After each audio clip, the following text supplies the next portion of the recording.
करता हूँ कि आप अच्छे होंगे। रोशन भारत में आपका स्वागत है।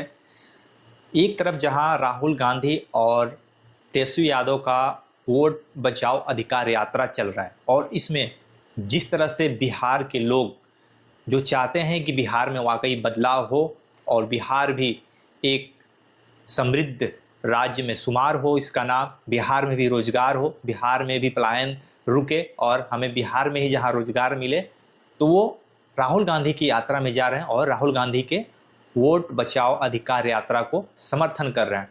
भीड़ इतनी आ रही है, आपने देखा होगा किस तरह से राहुल और तेजस्वी को लोग सुनने के लिए आ रहे हैं और अभी तो प्रियंका गांधी ने भी इस यात्रा को आज ज्वाइन किया है। और इसके इतर दूसरी तरफ देखा जाए तो सत्ता में बैठे एनडीए गठबंधन जेडीयू और बीजेपी के जो नेता हैं, पब्लिक है, उनको पीटने का काम बहुत ही जोरों शोर पर करना शुरू कर दिया है। हालांकि मैं किसी भी हिंसा का समर्थन नहीं करता हूं, लोकतंत्र में हिंसा का कोई भी स्थान नहीं है। फिर भी जिस तरह से बिहार सरकार में भाजपा के वरिष्ठ मंत्री और बिहार के स्वास्थ्य विभाग के मंत्री मंगल पांडे का अमंगल हुआ, अटल पथ पे जिस तरह से पब्लिक ने उन्हें दौड़ाया, बाल बाल मंत्री जी बच गए। मंत्री जी का गाड़ी का शीशा पब्लिक ने तोड़ दिया और उनके जो गार्ड थे उन्होंने मंत्री जी को बाल बाल बचाया। पब्लिक ने काफ़ी उनको दूर तक दौड़ाया, ईंट पत्थर चलाया, जिसकी वजह से मंत्री जी के गाड़ी का शीशा जो है वो टूट गया। अभी ये घटना दोस्तों कुछ दिन ही हुआ था बीते हुए कि दूसरे तरफ जेडीयू के कद्दावर नेता, जी हाँ, कैबिनेट मंत्री जेडीयू के श्रवण कुमार मुख्यमंत्री के गृह जिला नालंदा में गए थे और वहां पे पब्लिक ने जिस तरह से उनका स्वागत किया, अगर मंत्री जी नहीं भागते तो आज पता नहीं मंत्री जी के नाम के आगे स्वर्गीय श्रवण कुमार लग गया होता। जी हाँ, जिस तरह से भीड़ ने उन पर हमला किया, मंत्री जी 1 किलोमीटर तक भागते रहे और पब्लिक उनके पीछे पीछे दौड़ती रही।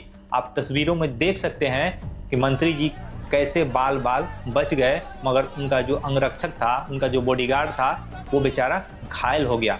तो जहां एक तरफ भीड़ आ रही है राहुल और तेजस्वी को सुनने के लिए, और वहीं दूसरी तरफ जो सत्ता में बैठे हुए हैं, नीतीश कुमार के मंत्री हो या भारतीय जनता पार्टी के मंत्री हो, इनको पब्लिक दौड़ा दौड़ा कर पीट रही है।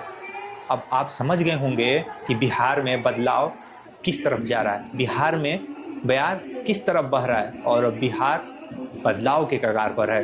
वहीं दूसरी तरफ जेडीयू के मंत्री नीतीश कुमार के सबसे चहेते, जी हाँ, अशोक चौधरी सड़क परिवहन मंत्री हैं बिहार सरकार में। एक कार्यक्रम में गए थे, वहां पे लोगों ने उनका विरोध किया, बोला कि सड़क नहीं तो वोट नहीं।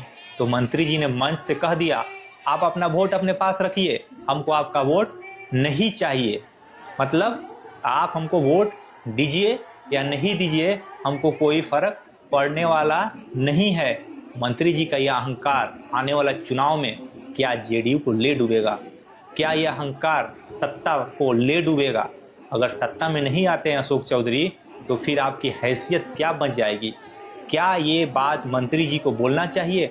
लोकतंत्र में सबका अधिकार होता है कि वो अपने चुने हुए सरकार से, अपने जिताए हुए चुने हुए नेताओं से यह सवाल कर सके कि आपको मैंने चुना, आपको मैंने अपना मत दिया, किस लिए? कि आप हमारा विकास कर सकें। और अगर विकास नहीं कर रहे हैं तो सवाल तो जनता पूछेगी।